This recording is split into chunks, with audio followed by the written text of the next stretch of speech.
Sejam muito bem-vindos a mais uma live literária, tudo bem? Estamos aí no segundo dia da maratona de lives do mês de abril. Essa maratona vai até o dia 14, sexta-feira. Para quem vem acompanhando desde ontem, muitos sorteios, muitas lives, muitos autores já passaram por aqui. No total, serão 40 lives até sexta-feira. Fechou? Muito bem. Antes da gente chamar aí o nosso escritor, ele deve estar entrando já já, eu tenho 2 recados para dar para vocês. O primeiro, vocês estão vendo aí no meu Instagram, MoniqueMM18, a movimentação para arrecadar livros para enviar para uma escola no estado do Amapá. Então, se você é leitor, seguidor, ouvinte, escritor, Hélio, querido, já vou te chamar. E tem livros que você deseja doar, se desfazer, por favor, manda lá para a escola, para as crianças e para os adolescentes da Escola do Amapá. Todas as informações estão no feed do meu Instagram, MoniqueMM18. O nome da escola, o nome da professora que entrou em contato comigo para que a gente pudesse fazer essa corrente, o WhatsApp dela, o Instagram dela. Então, doe livros. Essa escola é uma escola estadual, então se você tiver livros, por favor, doe os livros que vocês já leram ou que vocês não querem mais. Eu sei que tem muita gente apegada a livros, eu sou também, mas tem muita gente que não. Então tem um monte de livro em casa e não sabe o que fazer. Passa lá no meu Instagram, veja aonde vocês podem enviar, tem o endereço, tem tudo bonitinho lá. Entre em contato com a professora Andréia Paula, que é ela que está à frente disso. Eu só estou ajudando essa movimentação de arrecadar os livros para doar para as crianças e para os adolescentes dessa escola, tá bom? Inclusive, essa professora, Andréia, estará com a gente ao longo da semana para falar sobre essa arrecadação. Ela vai estar aqui numa live, onde ela vai tirar as dúvidas, explicar para a gente como é que funciona. Lá no meu feed vocês terão todas as informações. O outro recado que eu tenho para dar para vocês está rolando o prêmio literário da editora Terra Bela. Se inscreva, você que é autora, que quer publicar o seu livro. O prêmio abrange todos os tipos, todos os gêneros literários. Então, se você quer publicar seu livro, se você quer ter a chance de ter seus exemplares em mãos gratuitamente, as inscrições vão até dia 31 de maio. O link está na bio do meu Instagram, MoniqueMM18. Corre lá, se inscreve. Ou se você tiver dúvidas, manda um direct pelo Instagram da própria editora, Terra Bela, tá? Então não perca essa oportunidade.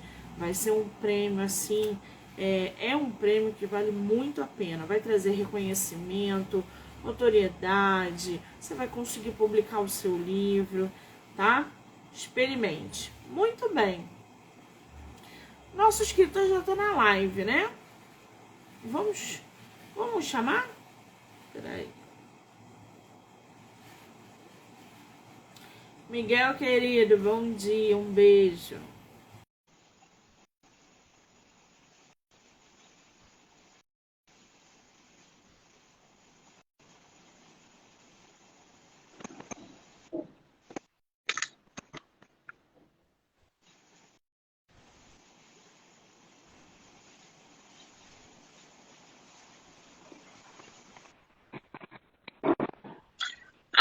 Agora eu estou vendo você. Tudo bem, querido? Você está me vendo e me ouvindo bem? A imagem está meio borrada, mas eu estou ouvindo bem. Aqui você está normal.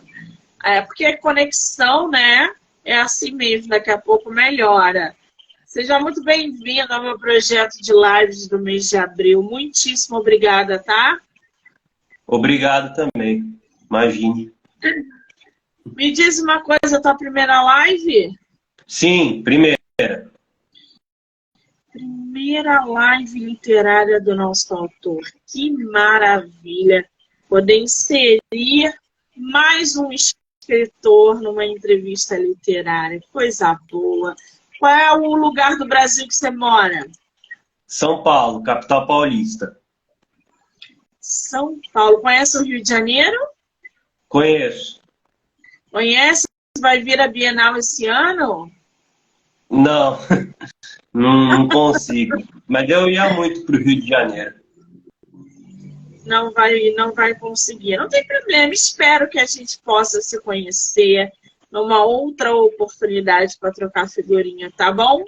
Sim, também espero. Me diz uma coisa. Eu estou aqui com o teu livro, Os 100 Casos Mais Inexplicáveis da História. Como é que surgiu a ideia de você reunir contos verídicos, histórias verídicas, para produzir esse livro? Bom, foi um dia sem querer. Eu estava estudando, eu estava no meu curso de cinema ainda, e eu um dia sem deitado aí na minha cama, vi um filme chamado Verônica.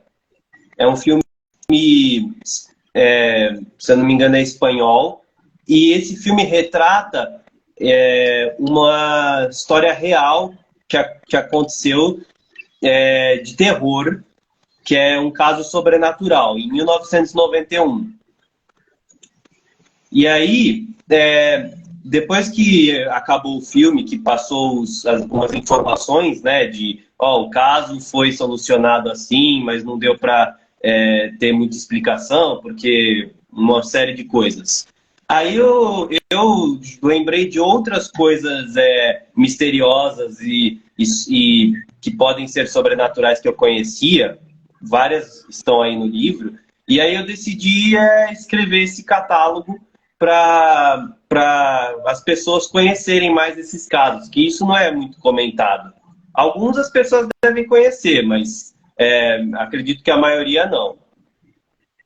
É verdade, você trouxe, através do teu livro, histórias que eu já conhecia, mas não conhecia a fundo, e trouxe histórias que, exatamente isso, que muita gente desconhece.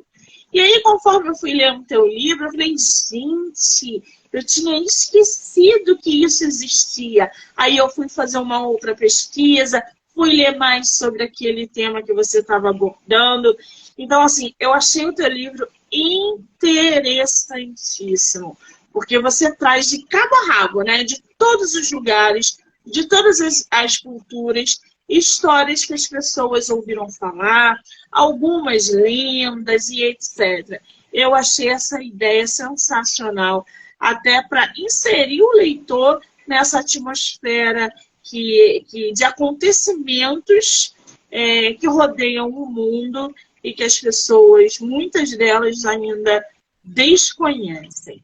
Agora, de todas essas histórias que você juntou e colocou no teu livro, qual é a que mais te chama a atenção? É a do Grigori Rasputin. E conta pra gente que história é essa. Eu pus o título nela de Quase Imortal. A história dele é assim, ele era, né, já morreu, era um monge russo que ele teve uma vida simples, tal, até certo ponto, mas depois ele aprendeu a fazer curas meio milagrosas na vida dele, e aí uma hora ele acabou curando a família do Cesar Nicolau II, isso na Primeira Guerra Mundial. E aí o Cesar Nicolau II deu para ele por isso ele deu uma posição de cargo alto para esse Grigori Rasputin, para esse monge. Mas, além disso, a história dele, além de se prosseguir com curas milagrosas e rituais que ele ajudava os outros, tal, muitos consideravam ele como demônio, como bruxo, como das trevas, porque as pessoas achavam muito absurdo. E o que aconteceu com ele mais impressionante, que eu acho, é quando teve a morte dele, que é por isso que eu falei que ele é quase imortal, porque na morte dele, que foi durante a Primeira Guerra Mundial, quando estavam atacando o Cesar Nicolau II, mataram ele também. Só que precisou de 4 tentativas certeiras para conseguir matar ele. Primeiro ele foi esfaqueado e não adiantou nada, o cara continuou vivo. Depois ele foi envenenado e não mudou em nada, ele continuou vivo. Aí depois tentaram atirar nele e mesmo assim não aconteceu nada. Atiraram 6, 7 tiros nele e ele continuou vivo. Não aconteceu nada com ele. Só na 4ª tentativa que sequestraram ele e jogaram ele no rio ou no mar para afogar ele, é que ele realmente morreu. E todos os médicos, investigadores que foram investigar o corpo dele depois de morto, falaram que realmente ele morreu pelo afogamento. Não teve nada a ver com as outras coisas. Gente, como é que pode, né? Como é que a gente explica uma situação dessa? Porque é literalmente sobrenatural, né? Você sofrer essas tentativas de homicídio, de assassinato, né? E não morrer, e morrer afogado. Então, assim, depois de tudo que foi feito... Gente, que loucura! Essa não é a única história que o autor traz aqui pra gente. Ele mostra aqui, tem um que eu gosto muito, que é o Monstro do Lago Ness, que todo mundo conhece, que aparece em filme, e nananã. A gente sabe que nós conhecemos muito mais sobre o espaço do que os oceanos. A gente não conhece nada das águas, dos rios, dos oceanos. E esse monstro do Lago Ness, ele assombra aí... ele é dos Estados Unidos? De onde que ele é, a lenda dele?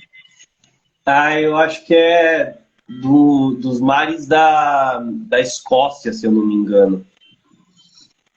Se eu não me engano. Pois é. Ele tá eu aqui. acho que é mais ao norte que os Estados Unidos, hein? Não é? Eu acho que é mais pro norte, não é nos Estados Unidos, não. Se ninguém, né, se tiver alguém que não conheça, pelo menos já ouviu falar. E ao ler o livro do nosso autor, isso me voltou. E eu falei, gente, o monstro do Lago Ness. O monstro do Lago Ness é talvez o maior mistério que o oceano esconde. Ele foi encontrado e depois perdido por diversas vezes. É uma criatura mítica que vive em nosso planeta sempre escondido, nos deixando cada vez mais curiosos. A região que dizem que o monstro vive é no mar de terras altas da Escócia. Passei ali bem longe, né, gente? Ninguém tem ideia de como encontrá-lo. Ele foi visto pela primeira vez no ano de 565. Tu acredita nisso mesmo, que existe esse monstro e que ele vai aparecer em determinado momento? Eu acredito. Eu acredito na maioria dos casos aí que eu retratei no meu livro. Até porque minha família trabalha com misticismo, então eu tendo a acreditar nisso. Que coisa maravilhosa. E aí, gente, ele tem várias histórias que tem... Deixa eu ver aqui, o Shambhala, que eu não conhecia e acho que muita gente também não conhece, que é uma cidades misteriosas, né? Que é cidades misteriosas e intrigantes, um suposto lugar que se mostra como um paraíso. E aí o autor vem trazendo jardins suspensos da Babilônia, O Marinheiro do Mundo, tem muita, inclusive a Guerra de Troia, gente. O Disco de Festa, que muita gente não conhece, as Pirâmides de Gizé, Atlântida, foi interessantíssimo você trazer também, porque isso já corre no mundo há muito tempo, mas ninguém também comprova, né? Ninguém afirma que tenha uma cidade dessa. Agora, me fala uma coisa, Hélio. Esse livro, você tem ele físico aí? Com você Tem, ou quer não? que eu mostre? Quero, Tem, quer que eu por mostre? favor. Olha a capa, gente, desse livro. Você fez esse projeto com a Viseu, não foi? Isso, a editora Viseu, do Paraná. A editora Viseu. Essa sua capa, como é que surgiu? Foi em conjunto com ela ou você já tinha uma ideia quando você mandou o livro para eles? Não, a ideia do desenho é minha, só que quem fez o desenho foi o design deles. Mas a ideia de ser um olho com a pupila com uma interrogação, né, é minha. Eu também fiz a ideia da capa, mas quem fez o preto, quem desenhou esse olho e tal, foi o design deles. Ficou uma capa. Eu gosto de preto, né, gente? Eu acho que o preto combina com tudo, assim.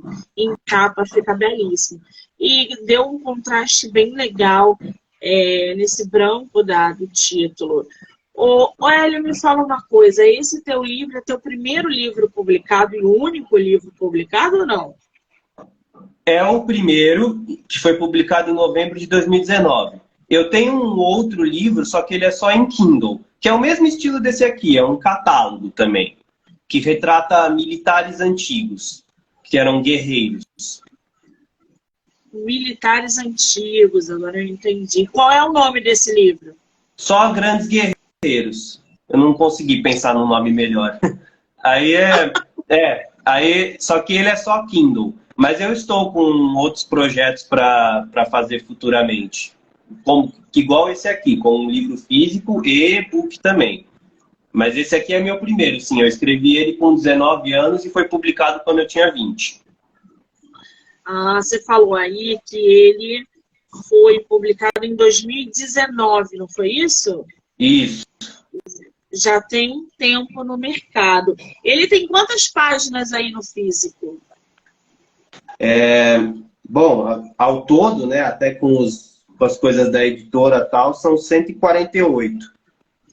Aqui no digital ele tem 154. Muda um pouquinho por causa da diagramação, tá, gente? Então, no digital você vai encontrar um pouco maior, às vezes no físico menor.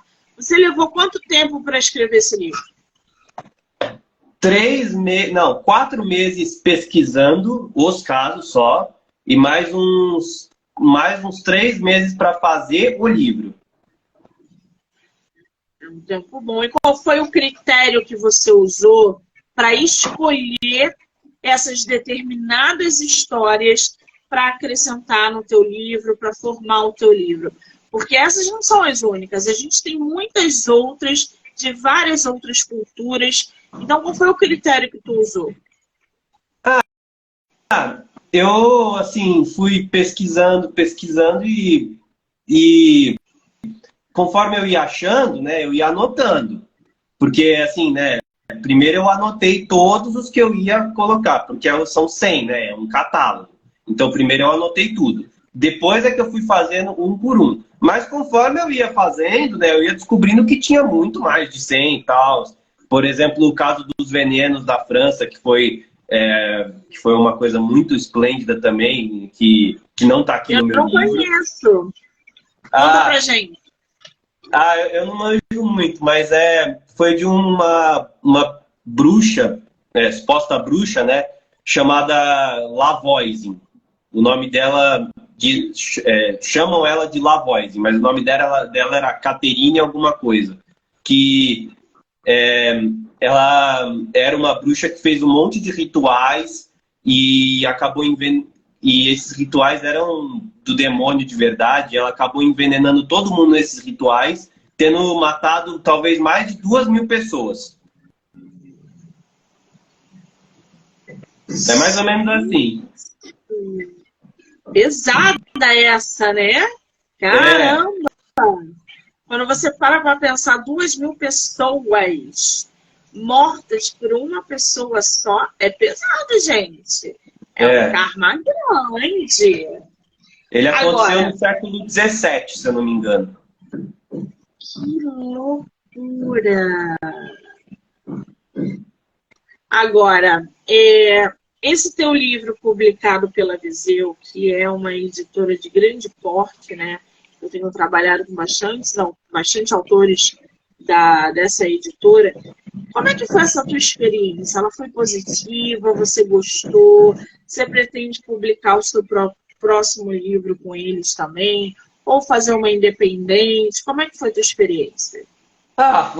Foi muito boa, porque eles me explicaram direitinho, tudo certinho desde o começo, desde que remandaram o primeiro e-mail para mim, aí aceitando o livro, tudo que foi aprovado. E quando eu liguei para eles para conferir algumas coisas, me atenderam super bem também. O editor-chefe e o outro coordenador lá da parte financeira foram muito legais comigo. É positiva assim a minha avaliação deles. Até porque sempre que eu pedi alguma coisa, eles me tiravam dúvidas também. Até hoje, até os dias de hoje, se eu quero tirar alguma dúvida, eles me esclarecem. Eles são atenciosos. Eu pretendo, sim, publicar o próximo livro com eles. Que bom, né? Eu costumo dizer que quando essa parceria de escritores com editora, essa parceria dá certo, a probabilidade do livro também dar certo é muito grande. E aí esse caminho fica mais fácil, até para aquele escritor que ainda não conhece do mercado editorial. Não sei se é o seu caso, mas tem muitos autores que ficam perdidos na hora de publicar e não tem noção nenhuma de publicação. E aí, quando a editora tem esse suporte, é muito mais prazeroso trabalhar em conjunto. Agora, o Hélio, me fala uma coisa. Você falou que já está produzindo um novo livro. Tem previsão aí para publicação ou está muito cedo? O segundo já está na Amazon, só que é só Kindle. Você está falando publicação físico? Não. Outro projeto, outro livro, outra publicação. Você já está escrevendo outro livro ou não? Já, mas acho que ainda vai demorar um pouco para sair. Que eu ainda está em correção e processo de registro. Muito bem. Agora, dentro de todos esses casos que você separou para montar esse livro, qual foi aí a parte de você acoplar, fazer essa estrutura, a parte mais difícil? De você falar assim, não, agora eu estou com essa dificuldade, não consigo sair daqui, eu não sei se eu jogo para esse lado, se eu ponho esse primeiro ou não. Qual foi a tua maior dificuldade? A minha maior dificuldade foi não deixar todas as imagens do mesmo jeito.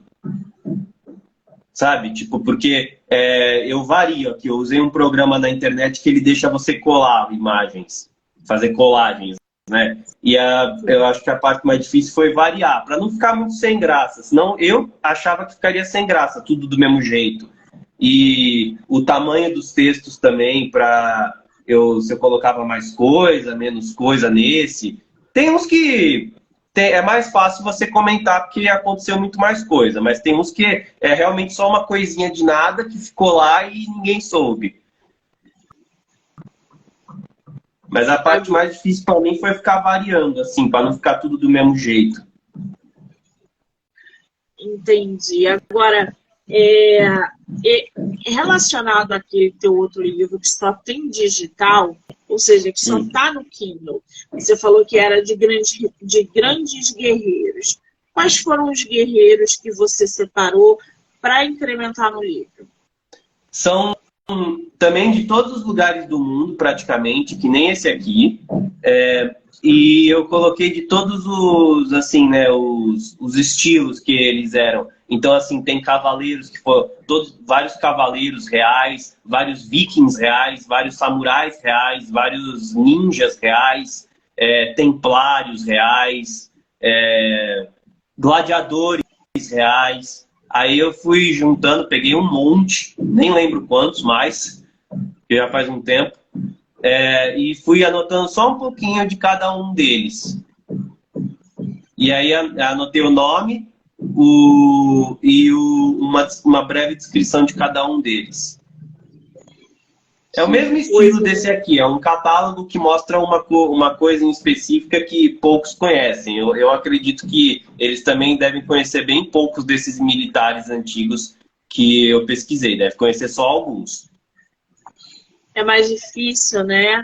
A gente conhecer como esses fatos, essas histórias, é muito mais difícil a gente ter acesso ou conhecer diretamente praticamente 10% dos guerreiros que existiram no mundo. Eu, por exemplo, conheço alguns, mas não conheço vários. Inclusive, eu já vou procurar esse teu livro aqui no Kindle, que eu adoro. Eu sou curiosa, né, gente? Sou geminiana. Tudo que eu não conheço, eu tenho vontade de explorar e ler, e conhecer, enfim. E quando a gente tem uma obra dessa, a gente tem mais aqui mergulhar. Agora, o Hélio, me fala uma coisa. Durante esse teu processo de escrita desse livro, da junção das histórias, não só dos guerreiros, né, mas um momento travou, você falou assim, cara, eu acho que isso aqui não tá legal, vou modificar. Você passou por esse bloqueio, ou você foi direto, escreveu e falou, cara, ficou pronto em 2 tempos? Ah, não, teve... Uma vez eu cheguei a travar, assim, quando eu não sabia mais qual caso próximo eu fazer.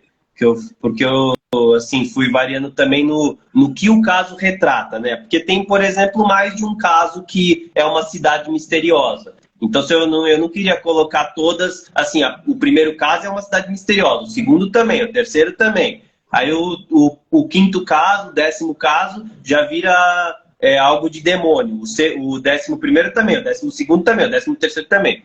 Eu travei nessa parte, porque qual que eu ponho agora? Falo desse tema, falo desse outro aqui, falo desse outro aqui. Mas não desisti. Muito bem. Agora, você como escritor, né, principalmente escritor publicado, você deve ver que o mercado digital é diferente do físico. Como é que você vê, como escritor publicado, essa diferença do pessoal acessar um e-book, por exemplo, por causa do preço, da praticidade, às vezes deixar de comprar um livro físico por causa do valor? Como é que você vê essa dinâmica do físico com o digital atualmente no mercado? Eu vejo que pelas pessoas que eu conversei, é uma questão de gosto.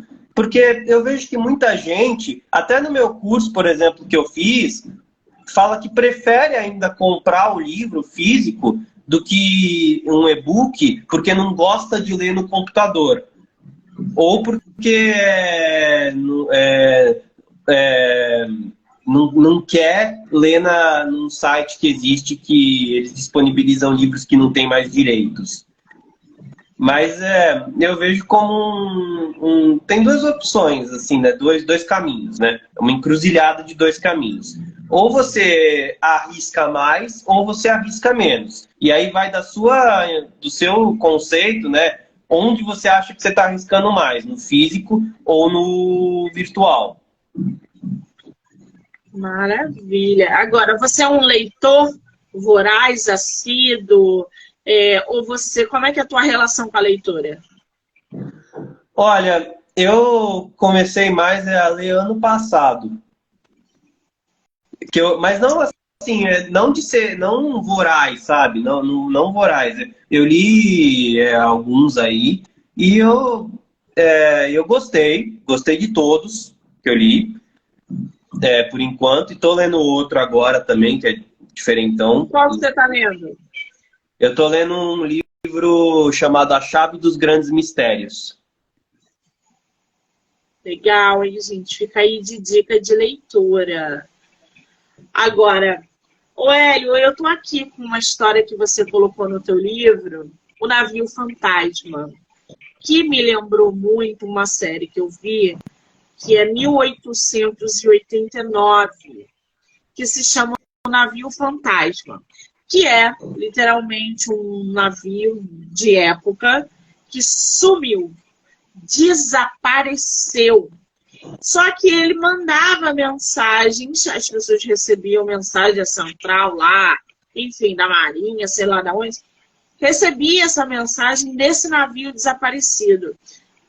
Quem não viu a série, eu detestei a série, principalmente por causa do final, mas tem todos esses mistérios que envolvem esse navio. E quando eu me deparei com essa história que você botou no livro, Navio Fantasma, eu falei assim, gente, a semelhança é muito grande. Esse caso começou nos mares perto da Indonésia, enviando uma série de mensagens criptografadas para navios que estavam próximos do local. A maioria das mensagens não foi compreendida, mas a conclusão era de um sinal de SOS. O navio Silver Star foi quem atendeu ao pedido de socorro e, ao se aproximar, viu que se tratava do navio sei lá o que, Orang Medan, se eu estiver falando errado, me corrija, que estava parado no mar sem nenhum dano. Quando a tripulação foi investigar o navio, descobriram que todos os tripulantes estavam mortos e com expressões assustadoras. O relato diz, ao chegar ao deck do navio, a imagem era de um mar de mortos, caídos no chão, com os olhos abertos, e a expressão em seus rostos revelava que pouco antes de morrer, teriam vivido momentos de grande terror. Esse navio fantasma, durante o teu livro, ele me assombrou até o final da leitura. Porque eu achei fantástico e a gente não conhece nada desse mundo, né? Então, mais veracidade ainda quando há relatos de terceiros. Ô, Hélio, conta pra gente aí, lê pra gente uma história que você gosta do teu livro, que você ficou realmente muito impressionado e que você inseriu. Sim. Vou ler O Homem que Desafiou a Morte. Chegar até os 100 anos de idade é uma conquista muito grande na vida. São poucos os que conseguem. Agora imagine você viver por 200 anos, normalmente. Normalmente todos achariam um absurdo. E com certeza diriam que é impossível, certo? Errado. Existiu um homem que chegou a viver por 256 anos. Li Xin-Yuen, um chinês mestre taoísta e herbalista, nascido em 1677. Ao completar 10 anos, começou seus costumes de taoísta e herbalista, alimentando-se de várias ervas medicinais por mais de 40 anos. Alguns de seus segredos para conquistar uma vida tão longa são manter o coração calmo, sentar como uma tartaruga, andar vigorosamente como um pombo e dormir como um cão. Li Xin-Yuen casou-se com 23 mulheres e teve 180 filhos. Ele também, em vários discípulos que contam que aos 130 anos de idade, Li Xin-Yuen encontrou um eremita mais velho do que ele, que lhe ensinou técnicas de respiração e práticas de Qigong. Investigadores disseram que o mestre taoísta tinha costume de tomar muito chá de várias plantas diferentes. Li Xin-Yuen morreu em 1933 e no mesmo ano a revista Time publicou um artigo chamado Tartaruga, Pombo, Cão. Esse caso me impressionou muito, porque é uma coisa impressionante. E esses monges aí, esses eremitas, eles são cheios de segredos. A gente não conhece nada porque eles vivem isolados. Mas se você for procurar por eles, eu acredito que você vai se descobrir muito, aprender muito com eles e descobrir muitas práticas de melhorar a sua vida. Gente, impressionante, né? A gente parar para pensar que uma pessoa viveu 256 anos tomando chá, respirando, porque a gente não respira, né? A gente tenta respirar, alinhar os chakras. A gente não respira bem por causa da poluição. A gente não respira bem porque a gente não tem ritmo. A gente não consegue lidar com a nossa própria respiração. E o primeiro boom da meditação é a respiração. Os caras só meditam, respiram, tomam ervas, chás disso, chá daquilo. Agora, 256 anos é meio bizarro, né? Ai, ai.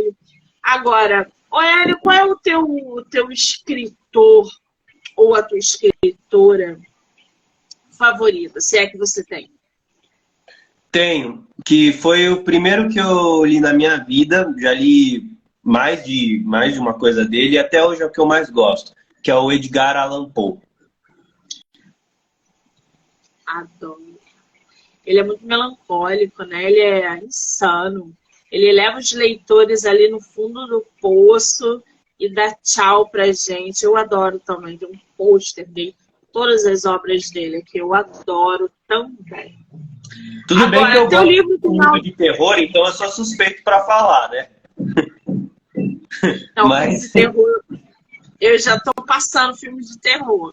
Livro de terror eu leio, mas ver filme de terror, Deus me livre e guarde. Não tenho estrutura. Agora, os teus livros têm audiobook ou não? Ou você pretende fazer? Audiobook? Não tem, não. Pode ser que no futuro eu faça, mas por enquanto vou deixar só assim. Não tem audiobook, não.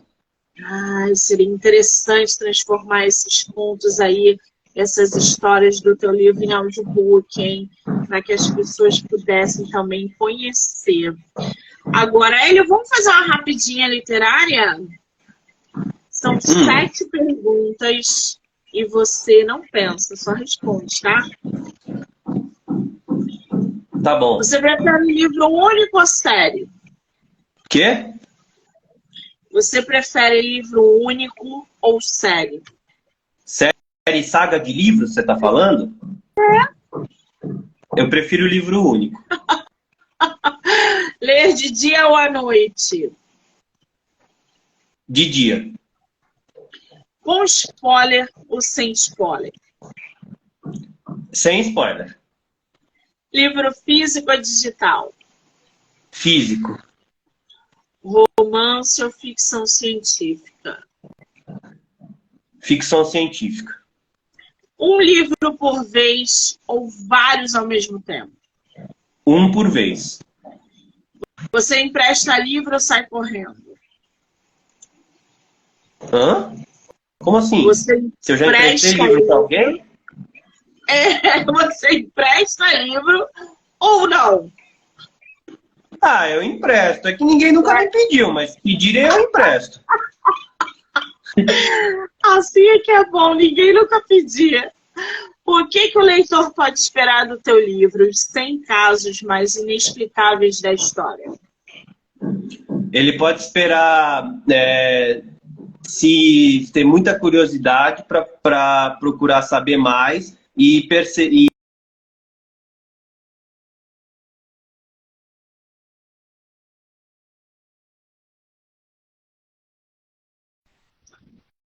Ih, ele caiu. Hélio? Travou. Voltou agora. Oi, travou. Fala, vai, conclua. O que o leitor pode esperar do teu livro? Ele pode esperar tomar mais cuidado para não se envolver com nenhum tipo de coisas satânicas ou coisas perigosas, porque pode acontecer com ele. Gente! Aonde o leitor pode conseguir o teu livro? Ele tem e-book, tem livro físico. Quem quiser o seu outro, que só está em formato digital, aonde consegue? Como é que tá isso? O primeiro você consegue na Amazon, tanto físico como e-book, ou na própria loja da editora Viseu, e também no Clube de Autores. O segundo, por enquanto, está só na Amazon, que só tem e-book. Maravilha. Qual é o teu Instagram para quem quiser te conhecer, te seguir, acompanhar o seu trabalho? Hélio Zimbardi. Quer que eu coloque nos comentários? Pode, por favor. Lembrando, gente, que vai rolar sorteio do livro, tá? Sorteio físico, não é isso, Hélio? É. Muito bem. Vamos abrir o sorteio do livro físico, Os 100 Casos Mais Inexplicáveis da História. Tá? Como é que vai funcionar? Printa aqui e manda lá no meu direct, MoniqueNM18. A primeira pessoa que fizer isso vai levar o livro do nosso autor. Pode ser assim? Pode. Mostra pra gente a capa de novo. Ó. Eu vou marcar o autor também aqui na live, quando ela finalizar. Então, vocês já podem aí seguir, tá? E tá rolando o sorteio. Agora, Hélio, você sobreviveu à sua primeira entrevista literária. Foi difícil? Não foi muito difícil, foi legal. É sempre muito bom, né? A gente bater papo, falar sobre os nossos livros. Isso é muito legal. Eu quero muito te agradecer por essa simpatia, por essa disponibilidade de você estar aqui falando sobre o seu livro, sobre todo esse processo que você trouxe à tona. Muitas pessoas, histórias ali que muitas pessoas não conhecem, e vão ter acesso graças a você. Então, muitíssimo obrigada, tá, querido? O espaço está aberto, volte sempre que você quiser e espero ver mais obras suas em breve, ok? Sim, agradeço muito também. Vai ver, sim. Pode botar fé que vai ver, sim. Quero agradecer a todo mundo que entrou, que saiu, que vai assistir depois, dizendo que está rolando. Lembrando que está rolando o sorteio do livro do nosso autor. E muitíssimo obrigada, Hélio. Um beijo, amor. Beijo.